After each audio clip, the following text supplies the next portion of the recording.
Welcome to the Dork Forest. Jackie and her pals will never bore us. Shameless confessions about our obsession will make us laugh and smile. So let's explore the Dork Forest and dork out for a while. Hi, Jackie Kashian here. You're listening to the Dork Forest. You know the websites, dorkforest.com, thedorkforest.com if you like a determiner. JackieKashian.com has everything. Both of my podcasts, all of the stand-up stuff, the new album, links to YouTube, Instagram, TikTok, all the things. But so, I think, does dorkforest.com, where you can look at old videos of different shows. Anyway, if you want to support the show, tell people about the show, review it on iTunes, thumbs it up on Pandora or Spotify, wherever you listen to podcasts. I appreciate that. You can donate. You can donate monthly. PayPal lets you do that. You can also do my Venmo if you like. It's at Jackie Kashian, absolutely everywhere. And my email address is jackie@jackiekashian.com, and that's what the PayPal is. The PayPal link is on jackiekashian.com and dorkforest.com. And go to any of them. Thanks for listening. There's merch. There's stand-up, there's tour guide, you can find out where I'm touring. This is getting long, so let's get into the show. Hey, Jackie Kashian, I'm in my living room. Spider-Man, right? That way. There he is. And I am with Andrea Jones-Rooy. Andrea Jones-Rooy has her own website called Majoring in Everything, which has a very Dork Forest vibe to it, as far as I can, because I'm sure people can talk about anything, right, Andrea? Exactly. Yeah. Jones-Rooy. And by the way, on TikTok, Twitter, Instagram, all the things, it's Jones-Rooy, but two O's, right. JONESROOY, and it's jonesrooy.com. This will all be in the notes. Majoring in Everything, also in the notes. So Majoring in Everything, yeah. So it has that vibe to it. Yes. And sometimes this is how scattered I am. Sometimes even now I'm like, is that the right topic? Should I have done something else? And it's like, I can literally talk about whatever I want. And yet I still feel constrained. So that's for me and my therapist to work through, but that's where I'm feeling. Right. Do you have guests on Majoring in Everything? Yes. So okay. the conceit of the show is I could never pick a thing to focus on because I love a variety of things. And so it's trying to talk to other people who also have a million different interests that are seemingly unrelated, and how they make sense of their lives and what they've done and whether they fit them together or do it separately. So I feel like you'd be a good fit for the show if you'd like to come on. Oh, sure. Yeah. It's the main difference is that there is no expertise on the Dork Forest. There can be. And there definitely is a celebration of minutia. Yes. But let me say that enthusiasm often trumps expertise. And who doesn't love to yell at their device while they're listening to a show going, you actually got that wrong. You got that wrong. I said that Joe Rogan was on Frasier. He was on News Radio. Mm-hmm. I see. Big swap. Big switch. Try to live that problem. Down. Yeah. The internet's very mad. And it turns out I am making errors all the time. So if someone can't pick a specific thing for me to live down, it is a broad and varied choice of things that I've been wrong about. They're building. I try to avoid facts at all costs. Just to I'm not lying to anyone, but I'm not going to state anything that's like you could look up. Interesting, because one of your dorkdoms, or the main, was data science. That's right. Which sounds like a celebration of spreadsheets. It is a celebration of spreadsheets, and I might use that as the tagline for my course when I teach it next semester. Please do. It's people love it. Yeah, like in curly writing, like, Mr. and Mrs. Jones-Rooy cordially invite you to a celebration of spreadsheets. And they're like, who? Isn't it just one person? They're like, don't worry about it. Don't get hung up on it. It is a celebration of spreadsheets. But the thing is, and people think, oh, if you're a data scientist, you must be good at like trivia, Jeopardy, and you must just know all the facts, because what is data if not a collection of facts? The problem is I don't know any individual data points. I sort of look at them all in aggregate. So I can tell you, that went up over time, but I can't tell you like who the president was in most years of human history. Right. And certainly not before 1776, but exactly. Or 82. Well, maybe we could both 82. kill it on that front. Right. Be like, right. But before then, and So what does it mean then? What is it? So it's a celebration. You have information, and you like to collect it. Yes. about a variety of things. Yes. But What- never look at it too closely, right? We're thinking scatter plots, we're thinking trend lines, very, Okay. very high level stuff. What are you working on right now? Like what's open now? If you were to look at your laptop and see an Excel, Yes. Excel is open and you're like, Exact- oh, look, what's it's corn open. production in Wisconsin like? Yeah, I could probably find that out for you, but I currently have two things going on. One is I do a lot of research for companies who work in, I'm putting this in heavy air quotes, people analytics, because there's a lot of problems with that term, but it's basically like data about people at work. So the dreaded, I don't know if you are a corporate person or have done the 9-to-5 business, I don't know. I feel like it's in the middle of the afternoon and we're doing a podcast, so maybe not. But any of your listeners who are, if you take an engagement survey and you're like, this sucks, this is the worst thing I've ever done, and no one's listening to this and the data is terrible, I go into companies and I help them either make sense of it or do a better job of asking those sorts of questions and like doing analyses. But I also am like, happen to be launching a project that I don't know where your listener base stands on this or where you stand on this, but I am very intrigued by the gun control debate. Intrigued is an interesting word. Depressed, furious, et cetera, et cetera. Yeah. Terrified, all these things. Yeah, too positive. But I have gone down the rabbit hole of looking at a lot of conservative, big shock in Lower Manhattan, here I am being liberal, but a lot of conservative data around gun control where they insist that guns make everyone safer. And I'm just like, I don't think that can be the case. So I'm like about to launch like a whole weekend project of going through gun data is what I'm probably going to do. Yeah. Okay. So what is an analytics survey that someone might get at their work? So you'd get a survey like once a year, or some companies do it twice a year, where you say, they're usually super long and tedious and not good. And it's like 50 questions where it's like, I feel like I can bring my authentic self to work every day. Somewhat strongly disagree, somewhat disagree, like 5 choices, right? I believe my manager has my career interests at heart. I would recommend working at this company to a friend. That kind of stuff. Oh, it's like when at the end of the call at Delta, Exactly. between 1 to 5, would you hire this person Yes. for?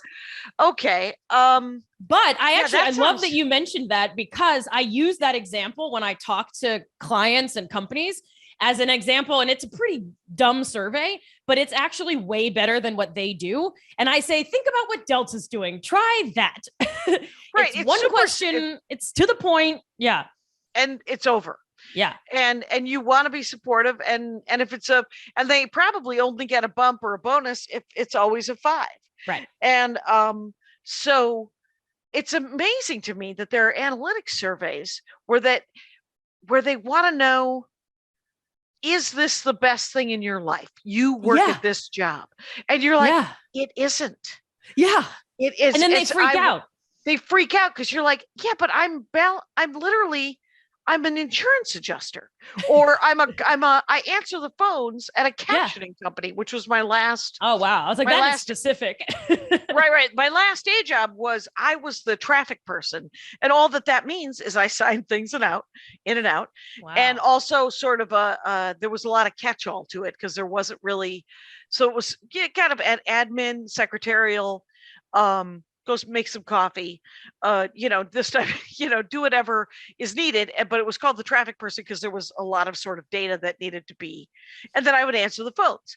And when I quit that job, and I liked that job, the people I worked with were very nice. It was almost idiot proof in the fact that I didn't have to do a lot of commitment intellectually or emotionally to the job. I just had to make sure it was a little bit of juggling, but it certainly wasn't like I do stand-up comedy, right? So I creatively, it did not suck. It wasn't a sales position. Yes. So it didn't take a lot of that energy from me. Yes. But when I quit that job, I used to have, and it still happens, but I did not know it was a permanent fixture when I had that job, what I call my Asperger's hump, which is a shooting pain in my back, where I am socially unhappy. I am not pleased. So when I quit that job, my whole body sort of got relaxed. Wow. Which I don't think anyone even, and this was a job I liked. Yeah. As you were saying that, I was like, I gotta quit them all. I'm so tense. Yeah. Well, and the thing is that it's the whole exercise sucks, really. And I'm going to lose all my jobs now for saying this, but I mean it. But which is like, but there might be a way to fix it. I don't know.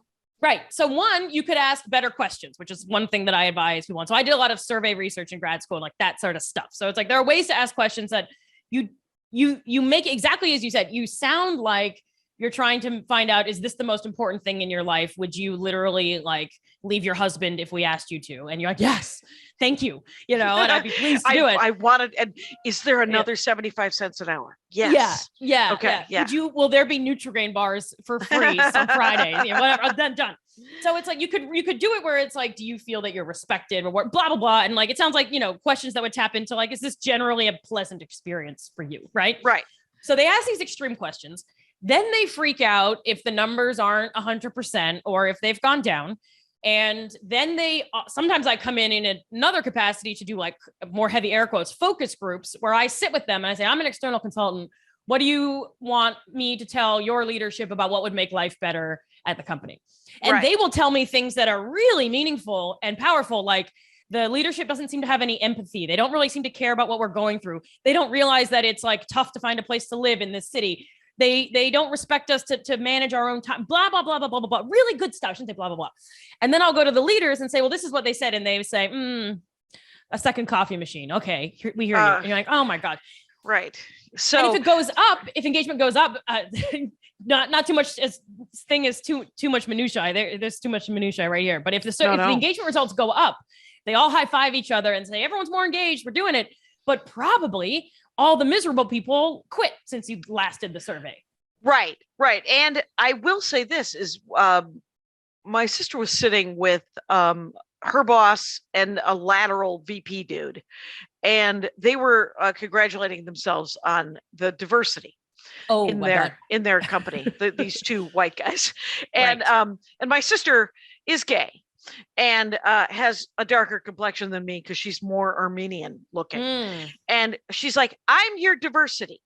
This is me. You have to either stop congratulating yourself or literally hire some more people. Yeah. Because you're killing this conversation is I'm going to cut myself.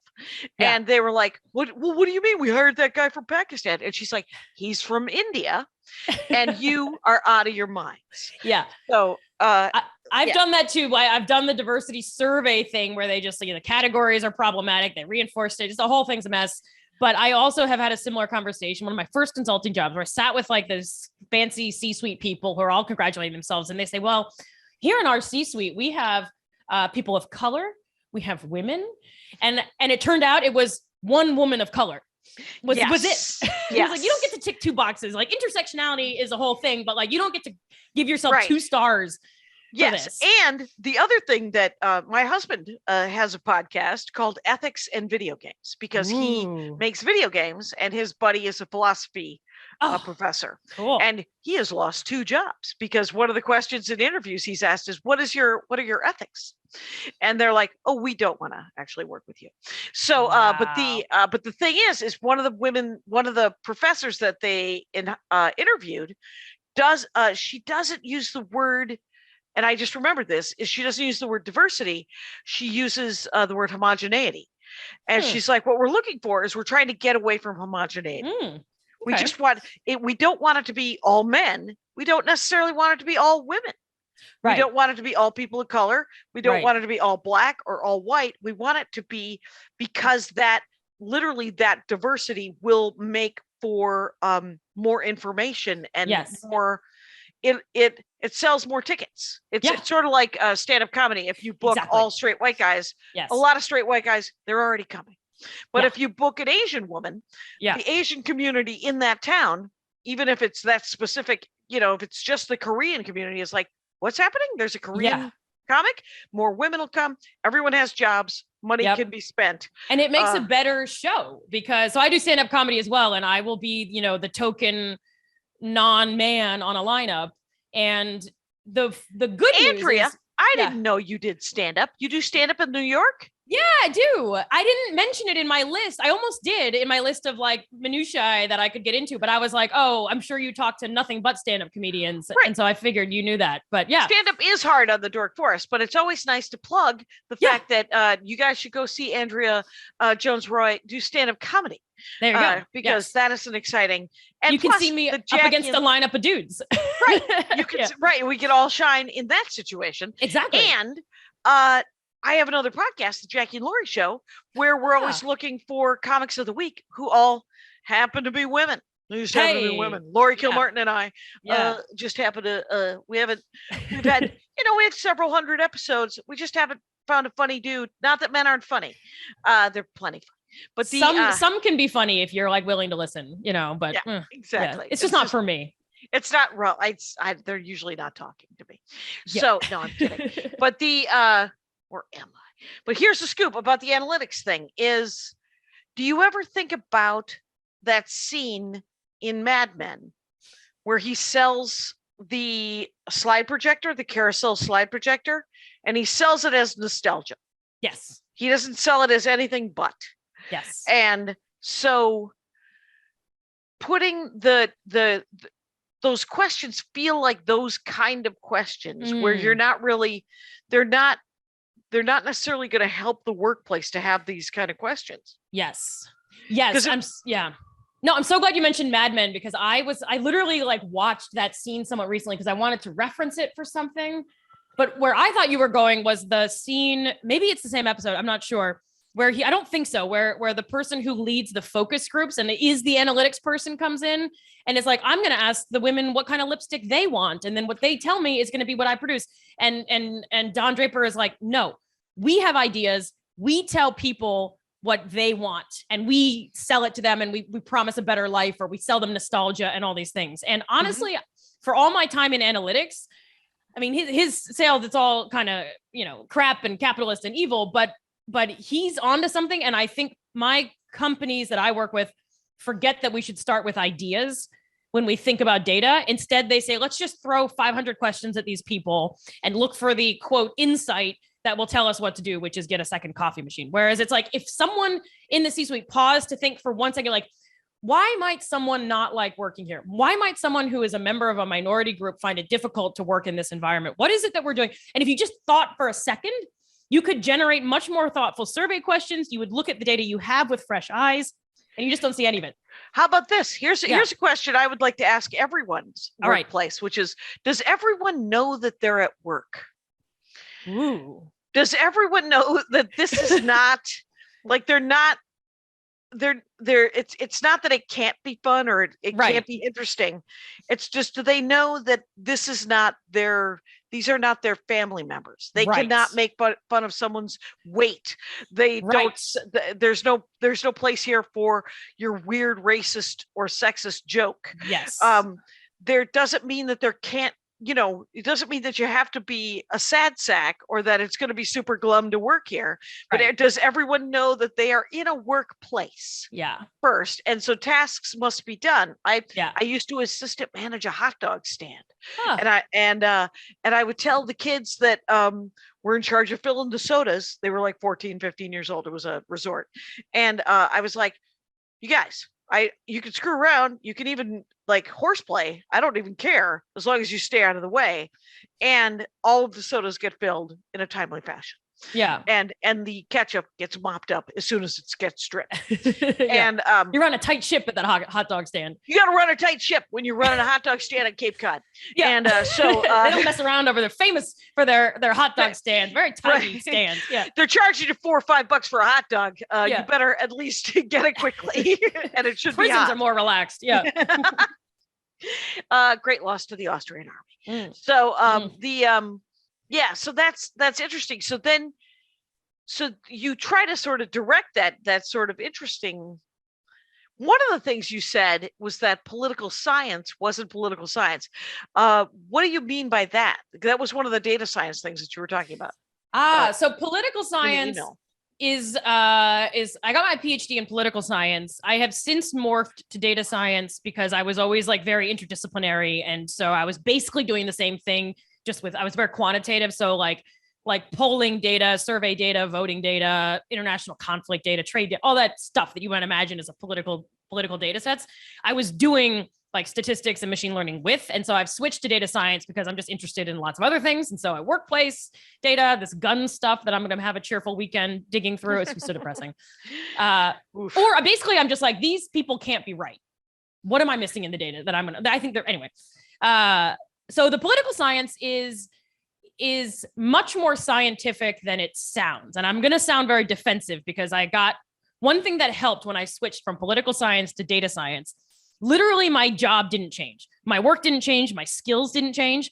But everyone, I walk into a room and I say, hi, I'm a data scientist. And they say, oh my gosh, I could never do that. That's so amazing. What's it like? How can I learn? What is it all? Yeah. Yeah. And then what are the insights, actionable insights, right? And then if I say, hi, I'm Andrea, I'm a political scientist, they'll say either political science is not a science, or they'll say like, what do you think about, the redistricting in Illinois? And you're like, I've never heard of it. I don't follow these races, And so they think you're like a pundit or a wonk or like you just write op-eds. Talking head. Right. Yeah.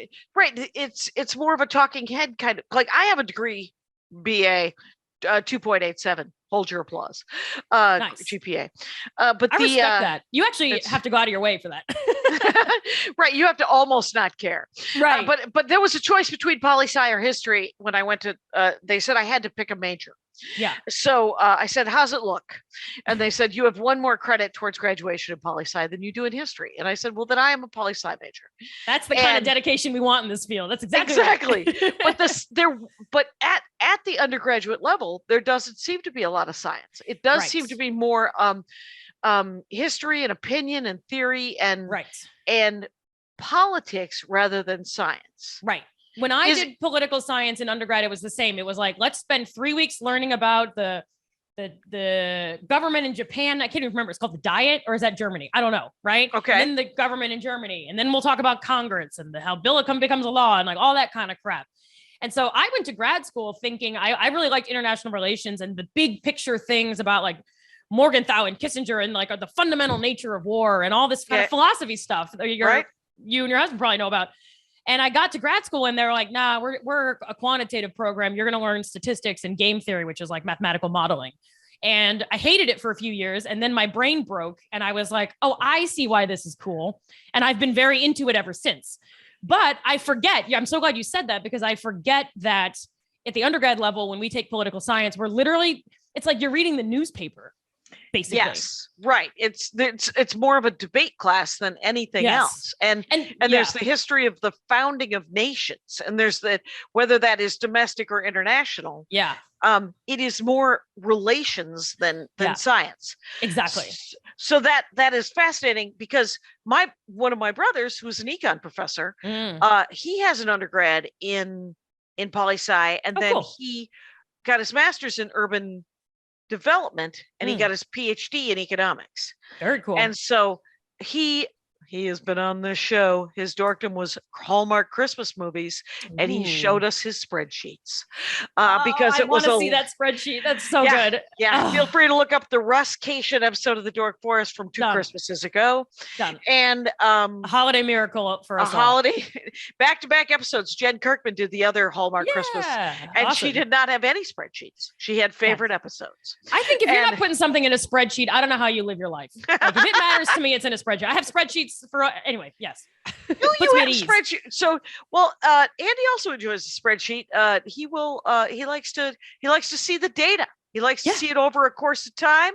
Yep. Have I made the right decision? Yeah. This is an interesting way to decide whether you've made the right decision. Yeah. Because sometimes it isn't quantitative in any other measurable way. Right. Like the way I decide if I've made a good decision is, do I still live indoors? Right. I mean, do I have work in June? Yeah. And, but what Yeah. Have I stolen this food that I'm relying on to stay alive? Right. It was the last time I shoplifted. It's been a long time. Right. I win. You put up a little sign like it's been this many days since I had to steal to stay alive. Well, I did something similar I did a game theoretical analysis. Actually, it was decision theoretical analysis to figure out if I should quit my job about 5-6 years ago. It was my first academic job. I left academia for a while and went back. And decision theory, your economist brother will love this. Is basically saying like you draw a little graph and you say, here's me, this dot, and here are my options. I could quit my job. I could go part-time. I could take a year leave. I could quit forever. And I was like, all I need to do is write out some equations characterizing what my payoffs will be in each of these scenarios. And then it will be obvious what the optimal choice is. And I was writing it out I have a picture I can like show you because I eventually had so many variables and it was just infinity unknowns that I was like, this can't be done. Because I don't know. Am I going to get another job? I don't know. How can I put that into an equation? Right. So it didn't work. I mean, it actually led me to quit, but. Right. But it does at least you put it, when you put stuff down on paper, it does make it clearer. Yes. Like you do there are people who do those pro con lists. Yes. Like, is it helpful? Is it not helpful? And I think that once you start writing down like what you want out of things, a lot of people, like when they go to find an apartment or to find a place to live or a city or to buy a house or to look for a boyfriend. When I went to look for a boyfriend online, because that's where you do your shopping. That's where you do it. Yeah. And so online dating. Amazon should just buy Tinder. Have they? I'm shocked that I would not happened. be surprised. And and so, oh my God, if Bezos brought Tinder. I know. Actually, as I said it, I was like, by should, I mean should not. But I think right. You're right. It's probably already happened. I have a mythical romance novel in my mind where Elon Musk. Yeah. It's Elon Musk and J.K. Rowling fall in love and both become better people. But the world needs that. Get it out. The world needs that, and if I could just send them both a copy. So hint, hint, nudge, nudge. Don't die on that hill. Yeah. So why would you? Okay, so but the writing of lists can make and the making of spreadsheets. Even the task itself can drive you to see what you like about different things. Yes. I've done that to students as an exercise. I'll say, all right, you're interested in, so I'm going to get fired for this too, but I thought students were interested in things like economic inequality and happiness and democracy. And it turns out they're interested in like increasing value for shareholders. I think I just have too many business students, but either way, I'll say, imagine your ideal data set for a thing you care about in the world. And just the act of being like, well, what would the rows be? What would the columns be? Even if you don't have that data, can help you be like, right, this is actually what I need. This is what I need. This is what I'm looking for. Yeah. And it's sort of a way to stop future tripping about the future, because it makes you look at it in the present while still acknowledging what you want in the future. And I almost want to start a spreadsheet behind this just to keep track of this conversation, because luckily we're recording it, but it's like very good advice. Right. Well, I think it has, that it's like, I can never even remember how to add in Excel. So that's not my, but writing things down is something that I do a fair amount of. And I can see how that doing an Excel spreadsheet, doing a spreadsheet about stuff would also be kind of healing and a good tool. Yes. For even life. And it's kind of like a way of, it's a way that I like channel all the scary uncertainties and complexities and contradictions in life. Is like, one of the things I like about data science and I like about political science is that politics is just like the messiest, stickiest, goriest, most horrible stuff you can think about, I think, among the worst things you can think about. But if you at least have like, here are the numbers of like what people are doing with respect to this issue. And like, I feel better even just mentioning it. It's like, I don't know what you do with that, but it just makes me feel better. Well, I think it takes you out of the mire of humanity. Yeah. And because the humans are the ones that are sticky, right? Yeah, They're the ones we're that very are sticky. Yeah. We're just full of goo. And disgusting. and the people that choose and the wheeling dealing that happens in the trenches of stand-up comedy. Well, that Freudian slip. And is if you could separate yourself from it, like there are decisions. A woman interviewed me about the pay of features currently on the road. There's there's an MC, there's feature, there's a headliner. Feature pay has not gone up. Matter of fact, it has gone down because they've taken away lodging. Really? For features on the road. When I first started, you would get probably $100 a night, which might be $50 a show, but it might be $100 a show, depending on how many shows in the night. But you would get a hotel room, and it would be at a Best Western. It would be at a Super 8. It wouldn't be a fancy hotel room, but you wouldn't have to sleep in your car. You wouldn't have to figure out who you knew in that area that you could crash at, or you wouldn't have to lose money. You would probably still just break even. And eat a lot of chicken wings, but it would be a horrible livable wage. And she asked me about this, and I was like, well, I don't feature, but from what I see on the road, it's not good, and it isn't fair. And so I told her what I knew of it and how I tried to troubleshoot it if I could. And she only asked, Maria Bamford was the only other, she only asked 3 comics. And and one of them wasn't a comic. One of them was a guy who worked for Rick Bronson's club. And so he was kind of defending it.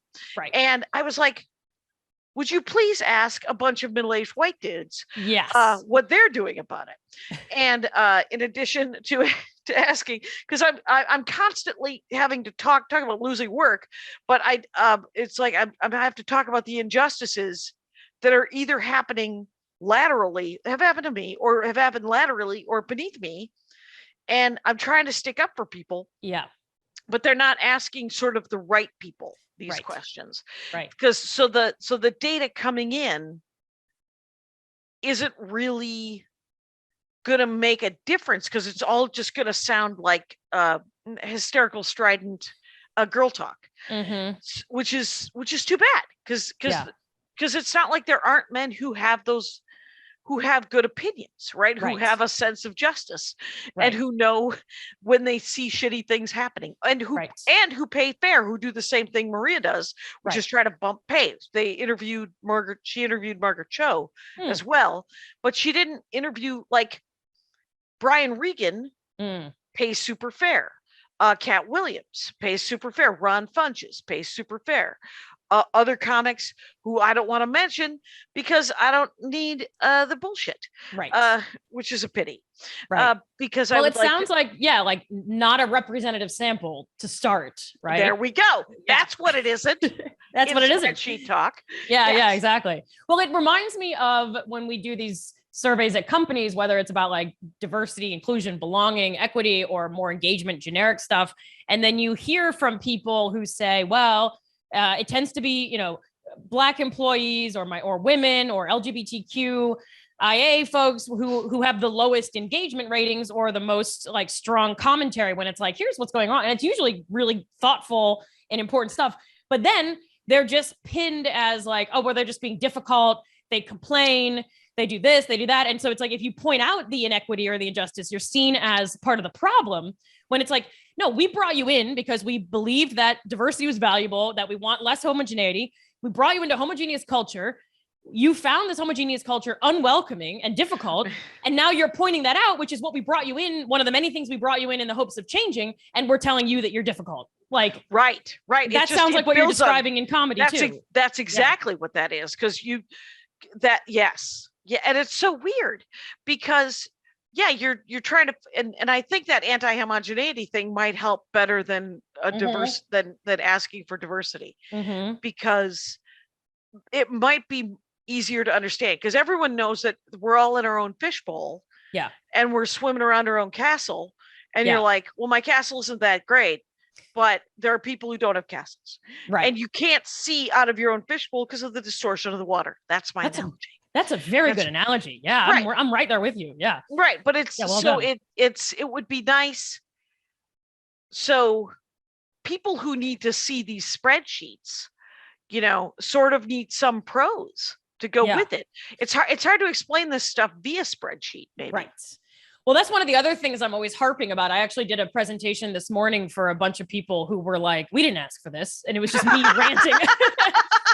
Like, I was just like, I'm like, and another thing about like what people get wrong about data science. And it was like, I don't even know who these people were. I think they were in insurance. I'm not, but I just show up and they speak about this. Wait a minute. I just want a ringtone. It's like, we didn't ask for this. Yeah.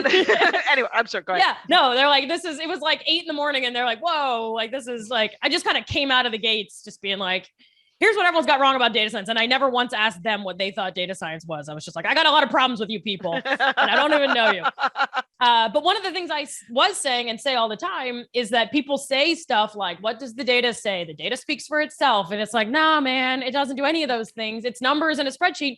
And humans look at those numbers and we say, they're going up.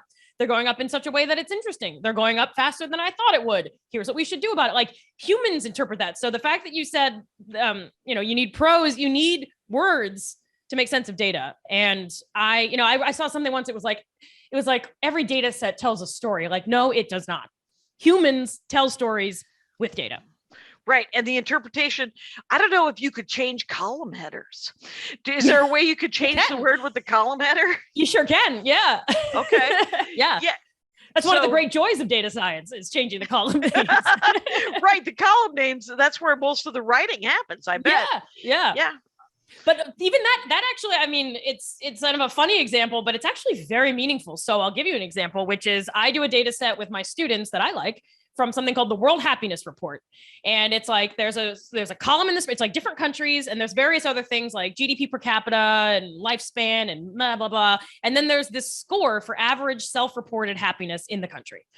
And we write in the data set, the variable is just called happiness, and it's on a scale from 1 to 10. But if you look at the documentation, and we're in a good podcast when we're talking documentation, right? But when you look at the documentation for the data, it says, well, actually what we do is we go around and we ask people in different countries, picture your life as being on a ladder where 1, the first rung is your worst possible life, and 10 is your best possible life. And where are you on this life ladder? And you say, I'm a 6, I'm a 4, I'm a 5. And Afghanistan is always the lowest and Denmark is always the highest. And it's all very depressing, right? Yeah. But if you look at the data set and all you know is it's happiness, you think, oh, that's just happiness. But if you were to change that variable name to life ladder or ladder, it would remind you that all you're really doing is answering one very, very specific sort of question that people might interpret in different ways. I don't know. Maybe there are cultures where ladders are bad luck. And so you're just like, I abstain, whatever. That's a kind of a silly example. But renaming the column to reflect what's actually in the data is very valuable.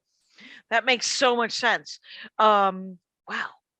Or they'll do something like wealth, but really what you mean is GDP per capita, which is very different from the wealth of a country, depending on how you're measuring wealth, or personal wealth. And it's just your income, and it doesn't include the mansion you own in, Cape Cod with the hot dog stand proceeds or whatever. Right. You're just like net versus gross. Right. And so you got to get out there and rename your variables. That's key takeaway. Rename your variables, people. You have a new album. It's your album title. Yeah. Please name your next album. Rename your variables. I'm going to get my act together to make an album just so I can call it Rename Your Variables. Right. It's that is fascinating. Where have you seen this data actually used correctly or incorrectly? Got anecdotes about data? Any anecdotal evidence? Constantly, yes. Yeah, I've got a lot of data anecdotes is another fun thing to think about. One don't know who to hate on first. One study that really bothered me. I use this as an example in my classes. I worked for 538 for like a year and a half. The Nate Silver Predict the World with numbers kind of thing. And it wasn't the best place I've ever worked. Yeah. We never did an engagement survey, so I didn't get to tell them that. But they've never heard me on a podcast. Yeah, no exit interviews, no nothing. No, we don't need to know. Just don't let the door hit you. Okay. Yeah. It was even worse than that. It was like like I was part-time and I hit the maximum, this is so boring, but I hit the maximum number of hours for a certain period. And so I was like, all right, I better like not work or else you'll have to start giving me health insurance, perish forbid. And so we agreed like I'd take September off. And then in the meantime, my editor quit. And so I didn't really have an editor. And so then no one emailed me to be like, do you want to come back? And in the meantime, I'd gotten another job and I eventually emailed them to say, hey, I think I don't work here anymore. Like, bye. In January, they never replied. And then for like a year and a half, I got paid every federal holiday. It was awesome. Until Biden was elected. I got that as a parting gift. Thank you. Yeah. I also kept their computer. They just never, it was so disorganized that like, I just disappeared into the wallpaper. Like it was so weird. Right. It was, that is, and this is data people, right? These are the people who should know who's in there. And it's only 30 employees at the time. It's like, I'm right there in the spreadsheet, but I'm not. Yeah. So my story for them is we did a survey that I helped them write, and it was very bad on it was around the Me Too, height of Me Too stuff. And it was, what does it mean to be a man in America today? And we did a survey where we asked your reaction is the right one. Yes. Yes. Okay. Yes. It was like, and the fact that was like, they were like, what's the interesting story in Me Too? What's the How angle? are men feeling about being a man? Let's probe there. You're just like, oh, this is so problematic. But so we did the survey and I like tried to help them design it. It was not very good. It was like, to what extent is your physical appearance part of your identity as a man? To what extent is your community part of your identity? It's just not good. You can find the study or the article. Sure. But the other thing that was problematic about it is we partnered with SurveyMonkey, maybe. Sure. That's what I use. Yeah, I use it. Yeah. Yeah. But we did it in a way that was like, normally when I do like SurveyMonkey or whatever, it's like, I have the pool of people that I am going to send the survey to. Whereas we used their service to where they said, okay, we have a community of survey takers who get some kind of incentive to like take surveys. Maybe we pay them a quarter or something per service, something like that. So they were like, we'll use that survey base. And until when you get 1,000 responses, we'll send you the results. And my editor and my co-author were like, yeah, that's great. And I was like, hold on a second. All we're getting, because it's a company that makes a living on having this base of survey takers, they were not able to tell us who these people were. So it's like, we are trying to make claims about like what men in America think about being men. And it's like, are we getting only, who's taking these surveys? Probably someone who's 22 and in college, or like a tech person who knows, or a bot farm in Russia. Yeah. Yeah. And I was like, I bet this is not a representative sample of men in America. And I bet they're taking the survey in a blazing hurry because they're trying to like generate whatever income or whatever they get from it. Yeah. And maybe if SurveyMonkey was able to tell us, well, it's, 80% of the population is between 20 and 29. They're mostly urban. They're mostly college educated. Then we could at least use that information to adjust our inferences to say, probably it's the case that people are overestimating. We're probably looking at a more liberal population or not, or what, but they wouldn't tell us. And so I was just like, I say this to my students all the time. Like, if you don't know how the data was collected, do not use that data. That's the only data you should never, ever use. That data is useless. Yeah. You might as well I agree. light $300 on fire. Yeah. That is amazing. Yeah. Wow. Anyway, you can look up the article if you want. Yeah. Oh yeah. Yeah. Yeah. It sounds fascinating and horrible. Not good. Fascinating and horrible. Yeah. So there's a data anecdote for you where it's just like, I was like, oh, this is all shit all the way. I keep thinking I'm going to get in trouble, but I haven't worked there for years, and they stopped paying me on holidays. So Right. So now, and you still have that laptop, but probably not because you've had to move on to a new laptop. Actually, it has since died. Yeah. Yeah. So sad. Too bad. Yeah. I think that there's so much there. It is some sort of blanket. They paint the world with the usefulness of data without a lot of the specifics that are needed to make it useful, I guess. Right. They kind of, when I went to work there, it was like, after I quit academia, one of my goals was to like get the cool stuff I was learning and teaching to my students, like out into the world, because I was like, being an NYU student is a very, very narrow fraction of the world's population. And there are particular, usually relatively well-off. And so I was just like, forget this. So I was like, data journalism seems like where I want to go. And I was very excited to go there. And I was like, going to work, my vision of it was to work on like longer term projects that were more like research based, where we actually had hypotheses and ideas about the world and we tested them. And instead it was just like, quick, find a bunch of numbers about rebounds and make a histogram and put it out. And you're just like, but what is it telling us? Why are we doing this? Like, what's surprising or interesting? And it's even the name of it has since, in retrospect, I was so excited to work there, but they call themselves data-driven journalism. And I have since come to decide that anything that's data-driven is no good. It's like ideas-driven, then explored with data. Is what their tagline should be. Well, it's not, because that's not what they're doing. They are doing data-driven journalism.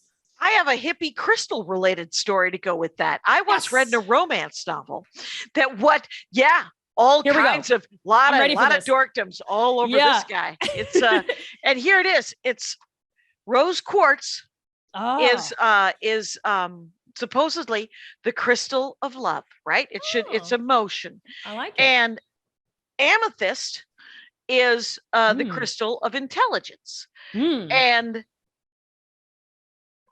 I don't know what this rock is made out of, but it's like ammonite or something like that. I can't remember exactly, but it was given to me by someone who loves rocks. That's their dorkdom. They're big rock dorks.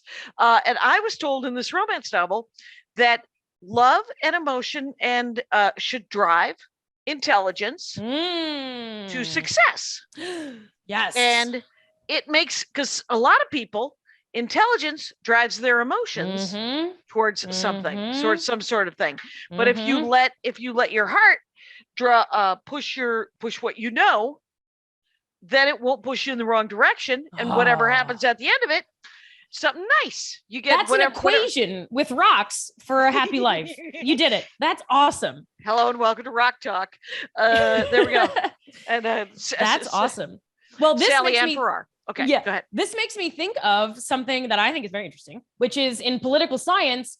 For a long time, we copied the economists, where we said humans are rational actors, or they try to be rational, but they have limited information. So maybe they make mistakes sometimes. But generally, we like think as calculators, and we do what I tried to do when I was like, should I quit my job? Math can tell me. And that's how we make our decisions. Last couple of decades, political scientists said, you know what might play a role in politics? Emotion. Maybe we should pay attention to emotion. And so then the framework, I'm oversimplifying, but the framework was, okay, emotion is a drag on our intelligence. So if I think this policy is right, but I'm emotionally wedded to it, I might not change my views as much. And it's literally only in the last few years, I think, that we've been like, what if it's emotion first and then reasoning about politics? And you beat them all to it with your rocks. Right. It turns out Elizabeth Lowell wrote about it in a romance novel in the 90s. Yeah. Anyway. We should have read that, because we were just like, literally emotions were like an asterisk that made us worse decision makers. And that was just, and you know what? It was a lot of straight white dudes who were writing the political science at that time. Right. And they had emotions and they had, and there's all this sort of entitlement and privilege and all these things that make us unaware of what's happening in other people's lives and other people's worlds, which is still something I'm learning. I mean, I'm sitting, middle-aged white lady over here, sitting in a gravy boat. And so I have my own onion that needs to be more to be revealed, so that I notice that other people are also alive and have the same hopes and dreams, and everybody's a person. Right. So, even people who like guns, to be very like, I'm like struggling, and hate abortion and all the rest. Again, not to assume your politics, but like, I have to remind myself. always funny about my politics. When my dad said to me several years ago, he's like, "You ever get in trouble? Anybody ever want to get mad at you about your politics?" And recently, yes, but for the most part, no. Because people look at me and they're like, what's she going to do? Vote? I'm terrified. Anyway. And so, and my sign an online petition, maybe, if you're had a couple. Yeah. Right. I'm going to send $100 to something. Right. And so to like a very mainstream candidate. I donated to Obama. That was what's going on with me in my life. Right. Yeah. So, but it was, I mean, and people assume that it's that. And then there's the other bit I do is about how everybody's just a sausage casing.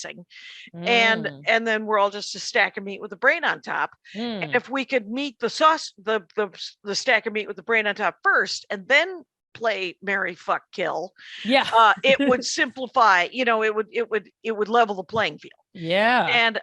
even sexually, you might get into some sort of sexy times because you really like the stack of meat with a brain on top, even though usually I'm attracted to sausage casings.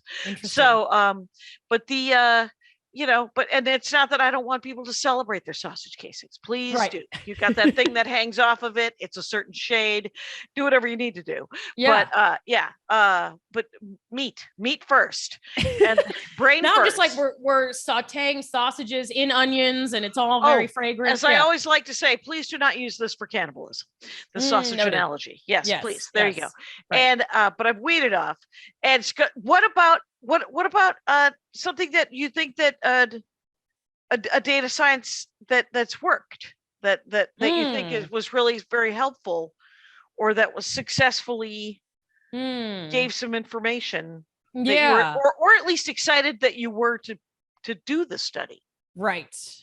Well, I'd like the happiness data I've been talking about. It sounds a little banal, but it's like, honestly, most data we collect is about miserable stuff because understandably we hope to fix problems. Yep. But you can go to literally worldhappiness.report.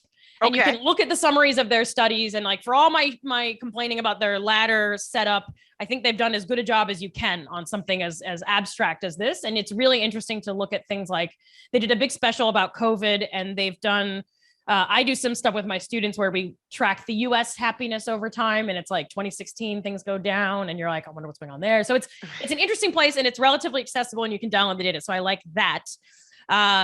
Otherwise, I mean, there's one of my favorite things in data science, very hard to pull off, but when you can, is anytime someone manages to do a natural experiment, which is like a treatment and control situation, like you might imagine for like a drug trial, but it's in the real world with what we call observational data, which is most of the data we have, which is like, did the economy go up? Well, let's write down those numbers and find out. Is oil production going down? Write down those, like observation. We're not doing a study.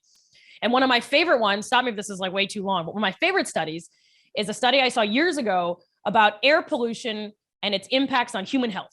So we all have the idea that air pollution is bad for our health, like wild hypothesis, right? But how do you actually test that? Because you can't put people in a room and have car exhaust pumped in for 2 weeks and see what happens, right? Yeah. And you can, and I think we have in history, but you shouldn't. But all of those people have been certainly vilified, and correctly so. Yes. Right. Their research has been heavily redacted, and we're all glad for it. Like not in the Journal of the Annals of Medicine or whatever. So what do? Well, you look at observational data that says, well, there's more lung problems in places with higher pollution. And you're kind of like, okay, that's probably informative, but correlation is not causation. Is there something else we can do? These researchers did this study. So in Beijing, they're in China, they have one of those policies. I think London has it. Other cities have it, where if your car license plate ends in an odd number, you can go into the city center with no fee or whatever on certain days.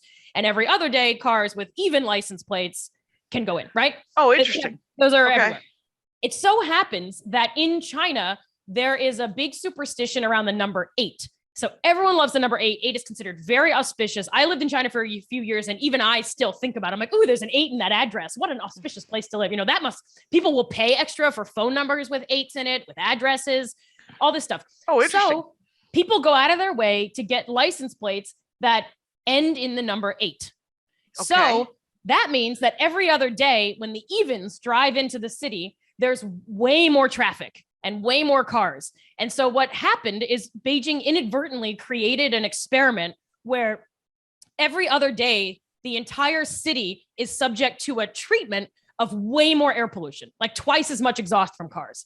And so then the researchers were able to take the data from people calling into the hospital on even days and odd days, and there were way more calls to the hospital on even days when there were way more cars. So you can almost get at like causality and say, wow, this traffic is causing people to go to the hospital with respiratory problems. Never mind. I mean, we're not talking long-term stuff where it's an imperfect study, but isn't that genius? That's how you use data, right? Yeah. I get chills just thinking about it. That's how you fucking do it. That is an amazing dork. By the way, I need a cigarette. Yeah. Everyone should know that I'm talking to Andrea Jones-Rooy, and it's at Jones-Rooy, Jones. Roy is spelled Rooy, and jonesroy.com. Her podcast is called Majoring in Everything, and she's a stand-up comic and a data scientist analysis, and we're talking about it, and we're doing good work. that's a great example of, Oh, right. of how I didn't it know just if it was happened. too involved, but it's Oh, it's no, one of no, my favorites. that's Or that's a good one. Yeah. The challenge, when the minutia is coming in hot. So appreciate the opportunity to talk about it. Right. Like, If you got another one, I'd love to hear it, because that was actually fascinating. ooh. Because I do wonder, do a lot of cities do that even odd thing where they try to regulate traffic that way? Some. I don't know a ton about, like, it's like a climate change / congestion thing. And I think New York has done the version, we're constantly debating it. Should there be like a congestion tax? I think there is a congestion tax. You pay more to get into the city and all that kind of stuff. But I think London, I think a handful of other cities have the, like, certain days you can drive in. And basically the idea is to nudge people, I think, towards public transportation. That said, all of this was before COVID, so I don't know how much the, like, hybrid work thing has meddled with any of that. Oh, right. I do remember that when we went into lockdown here in Los Angeles, and when China went into lockdown, that affected air quality across the planet. Yes. And it was that so was good kind for of the fascinating. planet. Right. Yeah. I'm sure the planet was like, that's why I created this virus. Yeah. Is so that you people would stop it. Yeah. And it's like, I'm going to pour bleach on the whole exercise because I need to, like, chill everything out. Right. Yeah. You're killing me. So we're going to kill a bunch of you to try to slow down this just essentially, sometimes I think of the virus as the Earth's antibodies.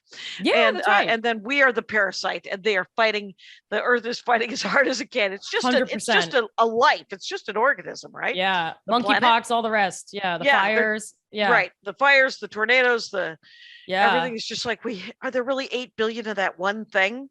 It's horrible. We are planet? a horrible virus. I think that when I walk around, I'm just like, we've just smothered a beautiful planet with concrete. How disgusting. Can you imagine? Right. It's like psoriasis on the earth. And any number of comics have done this joke, which is the planet will be fine. The planet will kill us, and it will continue to exist. So they're the one with volcanoes. Right. It was a George Carlin bit. It was a Dennis Miller bit before he went off the deep end. It was a couple of those were the two that I remember who did jokes like that. So they were good ones. Yeah. I think even before all the stuff went down, Louis C.K. had a joke in that direction where he was like, there you go. Yeah, he was like, why did you have to create jobs and an economy and roads? Like, I gave you fruit and chocolate and grass. Like, why'd you do all that just to get more food? Anyway, but enough. He's had enough. He's had enough. I'm just waiting for the deal where my next iPhone has his special on it and I can't delete it. It would be ironic. One more thing for me to worry about now. Oh, God. I saw him on the street the other day. I tried to sell him a comedy ticket. He wasn't interested. So. Oh, were you barking? Mm-hmm. That's the kind of level I'm at. Yeah. Okay. All right. Yeah. Everybody fucking her Venmo is Jones-Rooy. Okay. So, I have to say that, So what are your favorite kinds of spreadsheets? Are they, do you like, when in presentation, do you like a pie graph? I don't know. I'm reaching at this point. Well, you struck a nerve because I have very strong opinions about a pie graph. Oh, do you? I do, which is they should never be used, possibly even when you're talking about amounts of pie that's left. They're a worthless graph and I hate them. Oh my God. Don't even talk to me. You're insulting my my whole family by bringing up a pie graph. That part's not true, but I don't like them. They're terrible. Even worse than a pie graph is those ring graphs, where at least in the pie graph, you have the middle filled out and you kind of can see the triangle angles. You can kind of see the difference, but sometimes it's just like an inner tube and they just fill in and you're just like, I can't tell what this is. Why is this a thing? Yeah. It can always be a bar chart. Doesn't give you a pie graph. Okay, so your favorite is a bar chart? I like a histogram, I would say. I like a histogram. What does a histogram look like? What does a histogram look like? A histogram is a bar chart for a continuous variable. So what that means is it's anytime you look at something that's like, here's the distribution of like human heights. And it kind of is like that normal distribution, like people call it the bell curve. I use it in heavy quotes because that term has been very, very dangerously misused. And so we don't like it, but that's like the idea. Okay. And so it tells you, or you could have something that's like a bimodal distribution, which means you have a lot of people who have like a low value and then nothing in the middle, and then a lot of people who have a high value. So overall, I like to look at the distribution of a variable. There it is. Yes. Okay, so it's different than a bar graph. Right. Okay, but it looks like a bar graph. Right. The main difference is that the bars are all touching each other in a histogram, or usually, depending on how you. Oh, interesting. Interesting. Yeah, they are. Whereas a bar chart, you'll use it for like a categorical variable. So if you were like, what is your job? Comedian, hot dog manager, etc. Like that would be a bar chart. Right. Look, So there you go. Histogram versus bar chart. Yes. There is yeah, it's okay. The show imagery is finding itself, Yeah. People are in for a treat. Yeah. People you really are. You got to watch this one on the YouTubes, you guys. Yeah. It's a very visual. It's a visual one where we're looking at rocks, we're looking at charts. Yeah. Yeah. What I do need though is how, and you probably just explained it, how the histogram like this, let me pull one up. It is, this is a distribution of salaries of the employees of the ABC Corporation. The up right, the number of employees and the salary in thousands. So between 500 and 600 of, this is ABC Corporation is an example. This is an example histogram. This is not actually ABC, the American Broadcasting Company. So much for our insights. I know. Quite honestly, it wasn't even that interesting. It was, let's think of a spicy example to grab their attention. Like, I know salaries of ABC Corporation employees. Right. Well, remember there was at one point, and I think Ben and Jerry sold their company, but they used to have a rule that nobody could be paid more than 100 times more than the person who made the lowest amount of money. I like that. So if the janitor was making $10 an hour, no one could make more than 100 grand an hour or something, or whatever the actual math would be on that, which might be that. Well, and if you look at salary data, actually, it's typically not, depends on the area and what you're looking at. But if you look at like salary data in the United States or wealth data, it's what we would call power law distributed usually. And what that means is it's sort of like a long tail. So a lot of people make not that much money, up to, definitely most people make less than 100,000 in the United States per year. Yep. But then you have the Musks and the Bezos and the Gates and all the rest who create this really, really, really, really long tail where they make a fortune every year. And so it sounds like what Ben and Jerry's was doing was saying, like, we don't like this shape of inequality, so let's artificially jam it together, which I think is actually cool. Right. And I think it because it just meant that they were, if they wanted to make a lot of money, they had to pay more money at the lowest level. Yeah. So if that guy is now making $25 an hour, they can then make 250 grand an hour. Yeah. And that's that cool. Isn't going to cost them that much money. Yeah. So it's actually an excellent example of how to pay, do a pay scale. And you think about it, I'm not an economist, and certainly not like a labor wage economist, but I have my political and personal opinions about the Great Recession and all that kind of stuff. And it's kind of like, well, we're all sick of working super hard for no money. So how about you give us our money and we'll show up?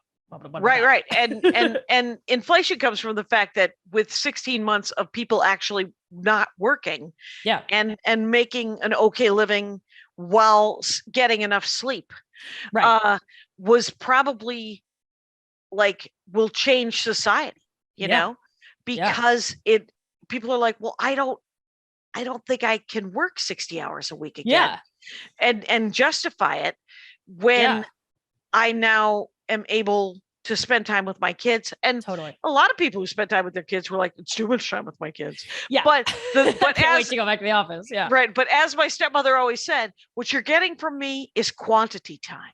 Aww. And from quantity time comes quality time. That's nice. So she's like, we can't afford quality time. So what you're going to get is quantity time. And hidden within there is going to be some nuggets. You're going to love it. It's kind of like the Value City TJ Maxx model, where you're like, you find some real gems. You just got to sift through all the rest. That's the way. Good point. Value City parenting. Exactly. I don't mind that. So we are pushing an hour. Yes. Thank you so much for being on the program, Andrea. Thanks for having me. Sure. And everybody, it's of course Majoring in Everything is the name of your podcast. And it's at Jones-Rooy, JONESROOY, and jonesroy.com Mhm. is the website. Stand-up comedy in New York City.